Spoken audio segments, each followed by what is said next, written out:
دلوقتي هقول لك اهم الخطوات اللي تبدأ بيها لو عندك منتج او بتقدم خدمة وعايز تكريت صفحة على الفيسبوك. في الاول هتدخل من اكونت شخص تكون عارف الباسورد بتاعه، علشان طبعا هتحتاجه لو احتجت تضيف ادمن على البيج الجديدة، وفي نفس الوقت تكون انت الاونر للصفحة الجديدة.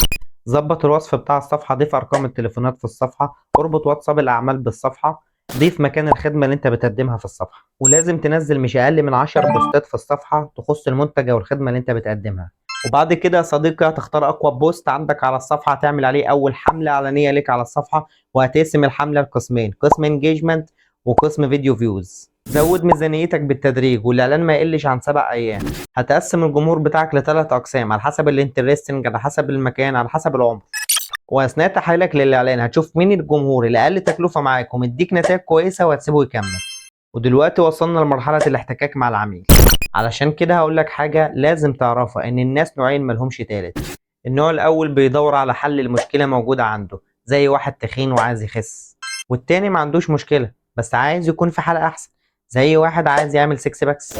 وأخيرا يا صديقي عايز أقول لك، ما تعملش كل حاجة لوحدك، وادي المجال اللي بيفهم فيه.